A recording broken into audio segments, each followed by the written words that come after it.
$2500 രൂപയാക്കും ക്ഷേമ പെൻഷൻ എന്ന് പറഞ്ഞാണ് തെരഞ്ഞെടുപ്പിനെ നേരിട്ടത്. ആ വാഗ്ദാനവും കൂടി വിശ്വസിച്ചാണ് അവരെ സർക്കാരിനെ അധികാരത്തിലേറ്റിയത്. 200 രൂപ പോലും കൂട്ടാൻ കഴിയാത്ത സാഹചര്യം, അത് ജനങ്ങളോടുള്ള വിശ്വാസ്യതയുടെ പ്രശ്നം കൂടിയല്ലേ?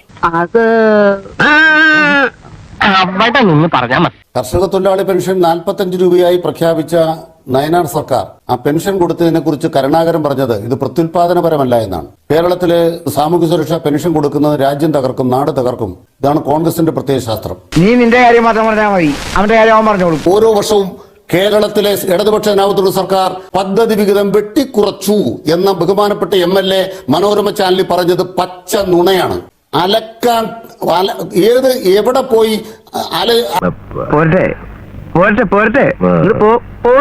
അലക്കി കുളിച്ചാലും നിങ്ങൾ ഈ നുണ പറഞ്ഞതിന്റെ പാപത്തിൽ നിന്നും നിങ്ങൾക്ക് രക്ഷപ്പെടാനാവില്ല മിസ്റ്റർ MLA. ഞാൻ എക്സ്പെൻഡിച്ചർ കണക്ക് പറയാം. 1,78,771 കോടി രൂപ ഇപ്പോൾ ചെലവ് പൂർത്തീകരിക്കാൻ പോവാണ്. ഞങ്ങൾക്കൊരു മടിയില്ലെന്ന് ജനങ്ങളോട് തുറന്നു പറയാൻ. എന്നിട്ട് നമ്മളിപ്പോ ഈ നടപ്പ് വർഷം തീരുമ്പോ 99,000 കോടി 1,00,000 കോടിയിലേക്ക് കേരളത്തിന്റെ നികുതിയേതര വരുമാനം വർദ്ധിച്ചിരിക്കുന്നു. ഇവിടുന്ന് 47,000 കോടിയിൽ നിന്ന്. നിന്റെ വായിൽ എങ്ങനെയാടാ ഇത്രയും പെട്ടെന്ന് ഇത്രയും വലിയ നുണകൾ വരുന്നത്?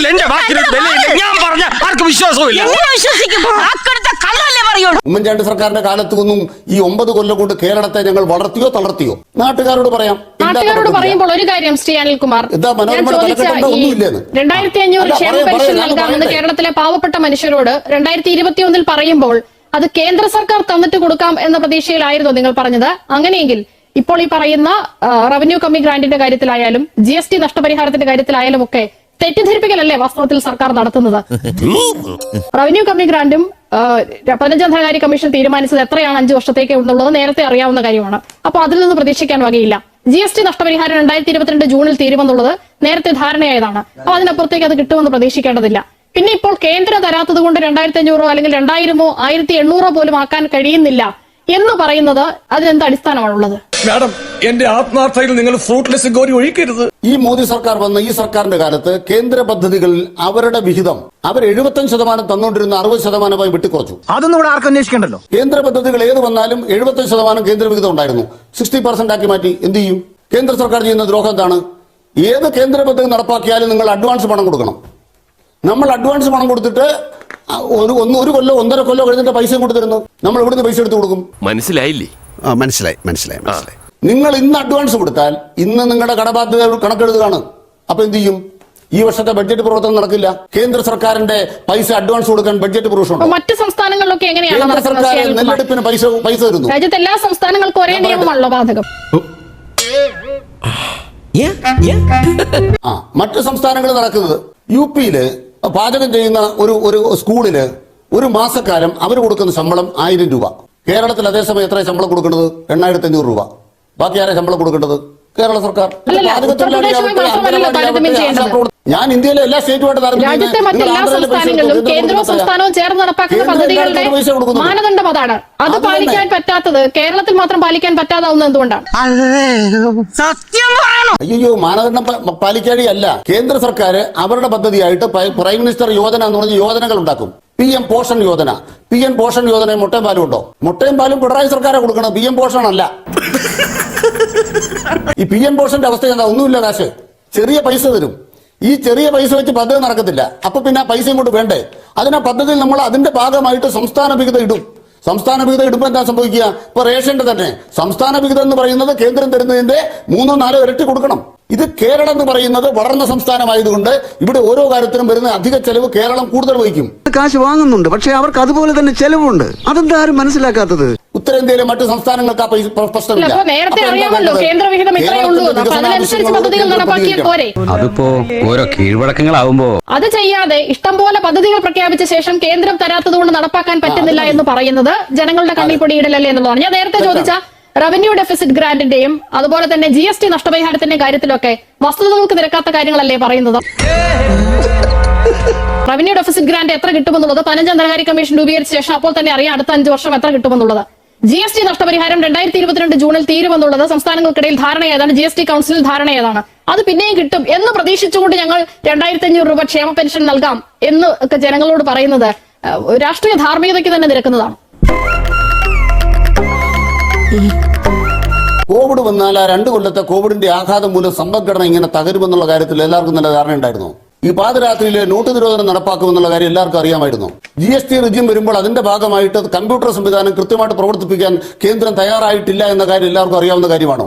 കേരളം തയ്യാറായിരുന്നു. കേരളം ഇപ്പോഴാണ് GSTയുമായി ബന്ധപ്പെട്ട പ്രവർത്തനങ്ങൾ നിശ്ചയിക്കപ്പെട്ട രീതിയിൽ നടപ്പാക്കിയത്. ശ്രീ അനിൽകുമാർ, GST നടപ്പാക്കുമ്പോൾ സോഫ്റ്റ്വെയർ ഇംപ്ലിമെന്റ് ചെയ്തതിൽ കേന്ദ്രമാണ് പരാജയപ്പെട്ടത്. സംസ്ഥാനങ്ങൾ ശ്രദ്ധിച്ചില്ല. അതിന് കാരണം എന്താണ്? സംസ്ഥാനങ്ങൾക്ക് അവരുടെ നഷ്ടപരിഹാരം അഷ്വേർഡായിരുന്നു. ഇന്ത്യയിൽ ആദ്യമായി അതിന്റെ സോഫ്റ്റ്വെയർ കൃത്യമായി ഡെവലപ്പ് ചെയ്ത് കേരള സംസ്ഥാനമാണ്. അതെ, നീയാണോ? അതെ, ഞാനാണ്. അതിന് കേരളത്തെ കേന്ദ്രം അഭിനന്ദിച്ചു. ഇതല്ലേ യാഥാർത്ഥ്യം? രണ്ടാമത്, കേരളത്തിന് നികുതി കുടിശ്ശികയുമായി ബന്ധപ്പെട്ട് തർക്കം ഉണ്ടായിരുന്നു. ആ തർക്കം നമ്മൾ ഉന്നയിക്കും. തർക്കം ഉന്നയിക്കുന്ന കേന്ദ്രവും കേരളം കൂടെ എൻഗേജ് ചെയ്യുന്നതാണ്. അതിന്റെ എൻഗേജ്മെന്റ് ഭാഗമായി നമുക്ക് പണം കിട്ടിക്കഴിഞ്ഞ പണത്തെ കുറിച്ച് പാർലമെന്റ് ചോദിച്ചാൽ എന്താ ഉത്തരം പറയുക? നിങ്ങൾ ഒക്ടോബർ മാസത്തിൽ ഉറപ്പുള്ള പണത്തിന്റെ ബലത്തിൽ 2500 തരാമെന്ന് പറഞ്ഞ് ജനങ്ങളെ പറ്റിക്കുന്നതിനെ കുറിച്ചാണ് ചോദ്യം. ശ്രീ അനിൽകുമാർ, അല്ലല്ല, അത് നിങ്ങളുടെ ചോദ്യം. പറയട്ടെ. ഈ ഒരു കാര്യം മനസ്സിലാക്കൂ. ഞാൻ കൃത്യമായിട്ടൊരു ചോദ്യം ചോദിച്ചല്ലോ. കേന്ദ്ര പദ്ധതികളിൽ 75% എന്നുള്ളത് 60% ആക്കി കുറയ്ക്കുമെന്ന് ഞങ്ങൾക്ക് മുന്നറിവുണ്ടായിരുന്നു. കേന്ദ്ര സർക്കാർ നമ്മുടെ പെൻഷൻ ഫണ്ട് ബോർഡ് എന്നൊരു സാധനമുണ്ട്. പെൻഷൻ ഫണ്ട് ബോർഡിനെതിരായിട്ട് കേസ് കൊടുത്ത മാന്യനാണല്ലോ ഈ ഇരിക്കുന്ന മാത്യു കുഴൽനാടൻ. എന്തിനാ അദ്ദേഹം ഉന്നയിച്ചത്? ഇതൊരു നടക്കി പോണ ലക്ഷണില്ല. പെൻഷൻ ഫണ്ട് ബോർഡിന് അഡ്വാൻസ് ആയിട്ട് പെൻഷൻ കൊടുത്തുകൊണ്ടിരുന്നു. പെൻഷൻ മുടക്കാൻ വേണ്ടി മാത്യു കുഴൽനാടനും അല്ലല്ല. ഒരു കാര്യം കൂടെ ഞാൻ പറയണമെന്നുണ്ടെങ്കിൽ MLA പറഞ്ഞു. പറയട്ടെ. ഞാൻ ബഹളം വെക്കുകയാണ്. ഞാൻ സംസാരിക്കല്ലേ? ഞാൻ സംസാരിക്കുന്ന ആളല്ലേ. നിങ്ങൾ കള്ളം പറഞ്ഞ തുറന്നു കാണിച്ചിട്ട് നിങ്ങൾ എന്തിനാ ഇത്ര വിഷമിക്കുന്നത്? ഒറ്റ മിനിറ്റ്. ഞാൻ ബഹളം വെക്കുകയല്ല, വർത്താനം പറയാണ്. കള്ളം പറയരുത്. ഇന്ന് കേരളം നേരിടുന്ന വലിയൊരു പ്രതിസന്ധിയെ കഴിഞ്ഞ കാലങ്ങളിൽ നമ്മൾ ചർച്ച ചെയ്തതാണ്. കൂട്ടത്തോടെ ഒരു പുതിയ തലമുറ നാട് വിട്ട് പലായനം ചെയ്തു പോകും. അവരെ ആകർഷിക്കുന്ന, അവരെ പരിഗണിക്കുന്ന ഒരു പദ്ധതി, ഒരു പ്രഖ്യാപനം ഈ ബഡ്ജറ്റിൽ കാണിച്ചു തരാൻ കഴിയുമോ? അത് കാണിക്കുന്ന ഈ സർക്കാരിന് ഒരു കാഴ്ചപ്പാടില്ല എന്നുള്ളതാണ്. കേരളം ഇന്ന് നേരിടുന്ന വെല്ലുവിളി എന്താണെന്നുള്ളതിനെ സംബന്ധിച്ച് പോലും ഒരു ധാരണയില്ല. ഇവർക്ക് ഇവരുടെ പാർട്ടിയാണ് ഇവരുടെ പ്രയോറിറ്റി. പല ഉദാഹരണമായിട്ട് ഈ ആർട്ടിഫിഷ്യൽ ഇന്റലിജൻസുമായി ബന്ധപ്പെട്ട പ്രഖ്യാപനങ്ങൾ കാണാം. പക്ഷേ എന്താണ് ഈ കാര്യത്തിൽ പാർട്ടിയുടെ ശരിയായ നിലപാട്? പാർട്ടി സെക്രട്ടറി പറയുന്നതാണോ, ബജറ്റിൽ ധനമന്ത്രി പറയുന്നതാണോ? അല്ല, ഗൗതം മാഷ് പറഞ്ഞതിന്റെ അത് മനസ്സിലാകാത്തവർക്ക് ബാലഗോപാൽ പറയുന്നത് പാർട്ടി വിരുദ്ധമാണെന്ന് തോന്നും. എങ്ങനെ മനസ്സിലാക്കണ്ട. ഞാൻ ബഹുമാനപ്പെട്ട MLA പറയട്ടെ. വിഴിഞ്ഞം, കൊല്ലം, പുനലൂർ വികസന ത്രികോണം 1000 കോടി ആർക്ക് ഗുണം കിട്ടുന്നതാണ്? വെസ്റ്റ് കോസ്റ്റ് കനാലിന്റെ സ്വാധീന മേഖലയുടെ സാമ്പത്തിക വികസനം 500 കോടി.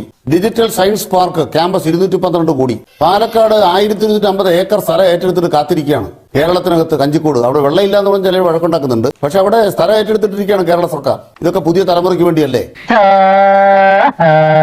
കഴിഞ്ഞ കേരള ബജറ്റിൽ പ്രധാനപ്പെട്ട പദ്ധതിയെ പ്രഖ്യാപിച്ചതായിരുന്നു വിഴിഞ്ഞം നാവായിക്കുളം ഔട്ടർ റിംഗ് റോഡ്. വിഴിഞ്ഞം റോഡുമായിട്ട് ബന്ധപ്പെട്ട് അതിന്റെ ഇപ്പോഴത്തെ സ്ഥിതി എന്താണ്? അത് വളരെ പെട്ടെന്ന് പൂർത്തിയാക്കുമെന്നായിരുന്നു കഴിഞ്ഞ ബജറ്റിൽ ഉണ്ടായിരുന്നു. എത്ര ബഡ്ജറ്റായിട്ട് പറയുന്നതാണിത്? വെറും വാഗ്ദാനം കിട്ടുകയല്ല. അതുകൂടെ മനസ്സിലായില്ലേ? നമ്മള് വിഴിഞ്ഞം തുറമുഖം എത്ര ബഡ്ജറ്റായിട്ട് പറയുന്നതാണ്? 40 കൊല്ലമായിട്ട് പറയുന്നതാണ്. പിണറായി വിജയൻ വന്നേ പിന്നെ നടപ്പാക്കിയത്. അത് നടപ്പാക്കാതിരിക്കാൻ വേണ്ടി അവസാനം വിമോചന സമരം പ്രഖ്യാപിച്ച ഒരു പാർട്ടിയുടെ നേതാവാണ് ഇവിടെ ഇരിക്കുന്ന MLA മാത്യു കുഴൽനാടൻ. അദ്ദേഹത്തിന്റെ നേതാവ് സുധാകരൻ വിമോചന സമരം പ്രഖ്യാപിച്ച് ഓർക്കുന്നുണ്ടോ? അവരുടെ സർക്കാരല്ലല്ലോ, അതുകൊണ്ടാണല്ലോ ജനം അവരെ മാറ്റി നിങ്ങളെ തെരഞ്ഞെടുത്തത്. എന്റെ ചോദ്യം, വിഴിഞ്ഞം നാവായിക്കുളം ഔട്ടർ റിംഗ് റോഡ് എത്രയോ തവണയായി പറയുന്നു. എന്താണ് അതിന്റെ സ്ഥിതി? അതിന് പുറത്തേക്കാണ് ഇപ്പോൾ ഈ മറ്റു പദ്ധതികൾ പ്രഖ്യാപിച്ചിട്ടുള്ളത്. താങ്കൾ അത് വിഴിഞ്ഞത്തെ കുറിച്ച് പറഞ്ഞതുകൊണ്ട് മാത്രം ഞാൻ ചോദിച്ചത്. അത് തന്നെ. നീ കിടന്നങ്ങനെ ഉരുളൊന്നും വേണ്ട. ഒരു വിഴിഞ്ഞം മാത്രമല്ല, ദേശീയപാതയടക്കം മലയോര പാത, തീരദേശപാത, ജലമെട്രോ അടക്കം എന്തെല്ലാം കാര്യങ്ങളാണ് പല കൊല്ലങ്ങളായി പ്രഖ്യാപിച്ച് അതിന്റെ ഓരോ ഘട്ടത്തിലൂടെ കയറി വന്നുകൊണ്ടിരിക്കുന്നത്. ഈ ഒറ്റ പദ്ധതിയുടെ കാര്യം താങ്കൾക്കൊന്നും അറിയാമോ? കാരണം കഴിഞ്ഞ തവണ ഏറ്റവും പ്രധാനപ്പെട്ട ഒരു അടിസ്ഥാന സൗകര്യ വികസന പദ്ധതിയായി സർക്കാർ പ്രഖ്യാപിച്ചതാണ്. ഈ ഒറ്റ പദ്ധതി ഉൾപ്പെടെയാ പറയുന്നത്.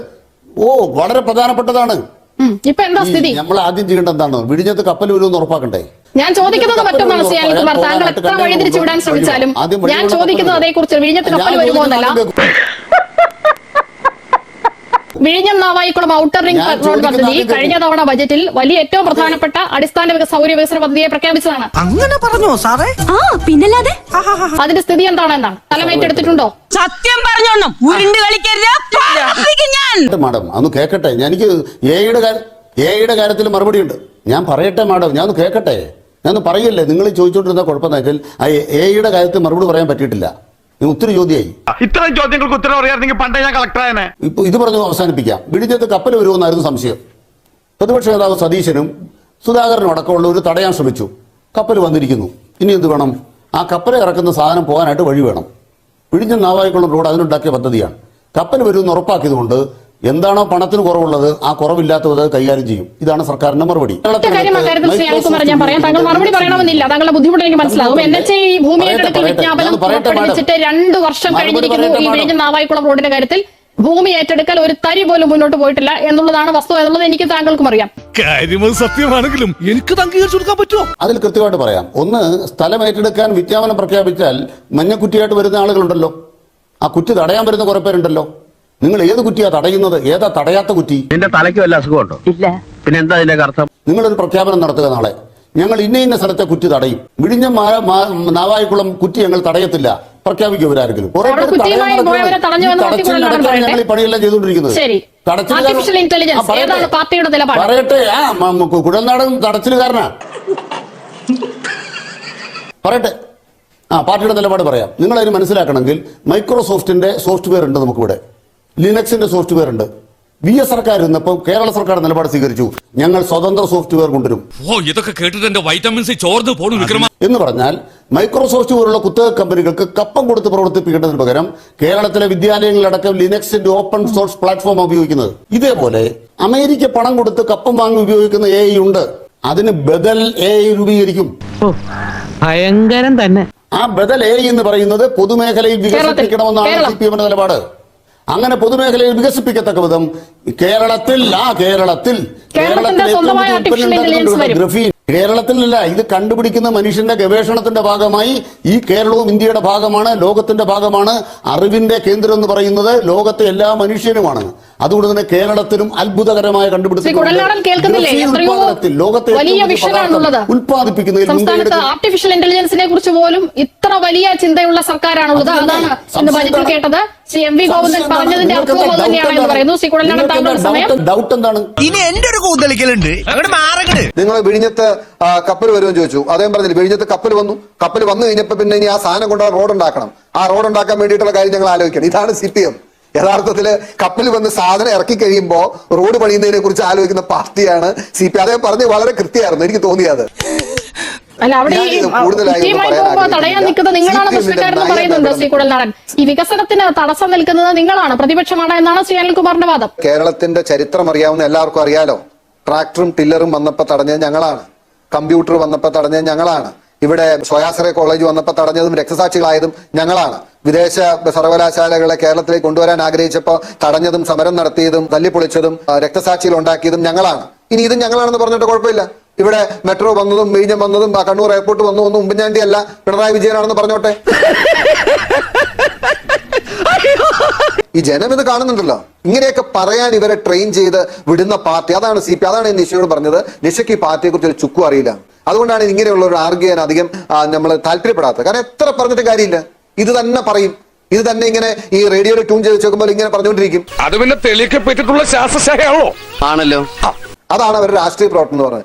ഏത് കാര്യവും പറഞ്ഞ് പിന്നെ കഴിഞ്ഞ ദിവസം അദ്ദേഹം പറഞ്ഞു AI സോഷ്യലിസ്റ്റ് നടക്കാൻ പോകുന്ന അങ്ങനെ എന്തോ പാർട്ടിസിപ്പേറ്റ് പറഞ്ഞിരുന്നു. ഇനി അതിന് വേണ്ടിയിട്ടാണോ ഇതെന്ന് എനിക്ക് അറിയാൻ പാടില്ല. എന്തിനാടാ ദിനേശ നാട്ടുകാരെ ചിരിപ്പിക്കാൻ വേണ്ടി ഇങ്ങനെ ഓരോന്ന് ചെയ്ത് കൂട്ടുന്നത്? കഴിഞ്ഞ ദിവസം വരെ ദേശീയപാതയിൽ അല്ലെങ്കിൽ നാഷണൽ ഹൈവേ പണിത് ടോൾ പിരിക്കുന്ന BJP നയത്തെ പാർട്ടി കോൺഗ്രസിലും പാർട്ടിയുടെ നയരേഖയിലും അതിരൂക്ഷമായി വിമർശിച്ച അതേ കേന്ദ്ര കമ്മിറ്റി അംഗം തന്നെ കേരളത്തിലെ ജനങ്ങളോട് ഒരു മടിയും ഉടുപ്പും ഇല്ലാതെ ചിരിച്ചുകൊണ്ട് പറയല്ലേ, ടോൾ പിരിക്കുന്നതില് എന്താണ് തെറ്റ്?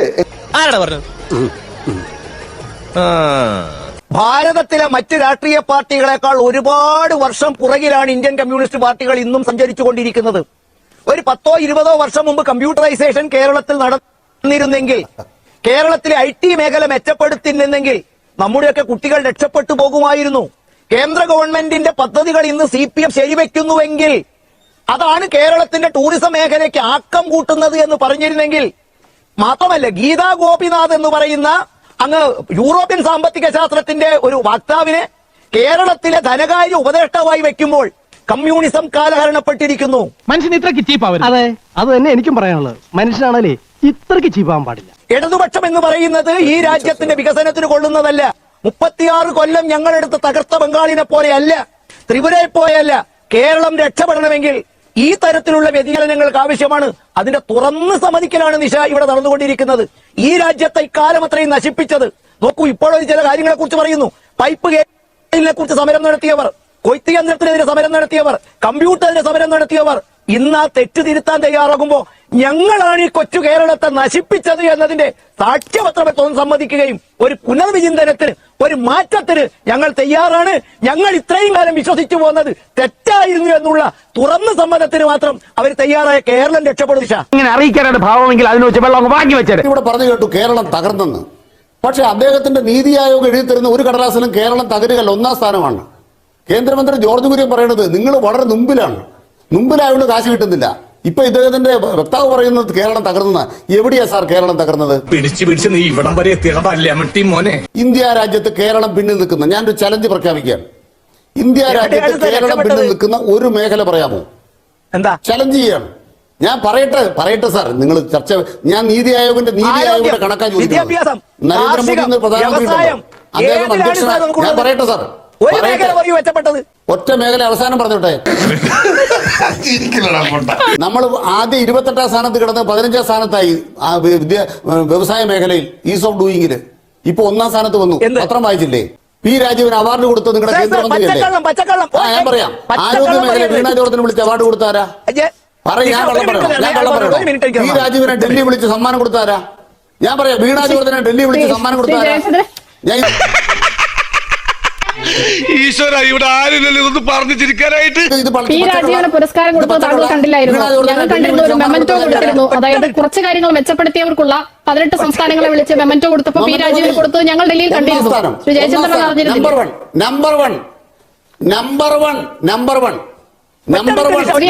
പറഞ്ഞു പറ്റിക്കരുത്. ഈസ് ഓഫ് ഡൂയിങ് ബിസിനസ്സിനല്ല, ഈസ് ഓഫ് ഡൂയിങ് ബിസിനസ്സിൽ ഒന്നാമതെത്തിയതിനുള്ള പുരസ്കാരമേ അല്ല പി രാജീവിന് കൊടുത്തത്. എന്നെ പറ്റിക്കണ്ട, എനിക്കറിയാം. ഏപ്രിൽ ഫൂൾ അല്ലേ? ചില ക്രൈറ്റീരിയകളിൽ മുന്നോട്ട് വരാൻ കേന്ദ്രം ആവശ്യപ്പെട്ടിരുന്നു. അതിൽ മുന്നോട്ട് വന്നതിനുള്ള ഒരു അംഗീകാരം എന്ന നിലയിൽ, പ്രോത്സാഹനം എന്ന നിലയിലാണ് കൊടുത്തത്. അത് പുള്ളി ഇങ്ങനെ നമ്പർ വൺ പറഞ്ഞുകൊണ്ടിരിക്കും. എന്നെ ഇങ്ങനെ വെട്ടിലൊന്നും വീഴ്ത്താൻ പറ്റില്ല. ഒരു കാര്യം കേൾക്കൂ. ഞാൻ പറയാം, കൃത്യമായിട്ട് പറയാം. നിക്ഷേപ സൗഹൃദ സംസ്ഥാനം എന്ന നിലയ്ക്ക് 28ാം സ്ഥാനത്തായിരുന്നു കേരളം. കഴിഞ്ഞ കൊല്ലം 15ാം സ്ഥാനത്തായിരുന്നു. ഇക്കൊല്ലം എത്രാം സ്ഥാനത്താണ്? നിഷ ഉത്തരം പറഞ്ഞാൽ മതി. എനിക്കറിയില്ല. നിങ്ങൾ പിച്ചളയെന്ന് പറഞ്ഞു. താങ്കൾ പറഞ്ഞോളൂ. നിങ്ങൾ പിച്ചളയെന്ന് പറഞ്ഞു. എന്റെ ചോദ്യം നിഷയുടെ അറിവ് എത്രയാ? അല്ല, പി രാജീവിന് പിച്ചളയാന്നല്ല നിങ്ങൾ പറഞ്ഞേ. പി രാജീവ് പിച്ചള വാങ്ങിക്കാൻ പോയിന്നല്ലേ നിങ്ങൾ പറഞ്ഞത്? മന്ത്രി പി രാജീവ് പിച്ചള വാങ്ങിച്ചെന്നല്ലേ പറഞ്ഞത്? എത്രാം സ്ഥാനം? തലച്ചോറില്ലാതെയും ഒരു ജന്തുവിന് ഇത്രയും കാലം ജീവിക്കാമെന്നതിന് ഏക ഉദാഹരണമാണ് ഈ തിരുമണ്ടൻ.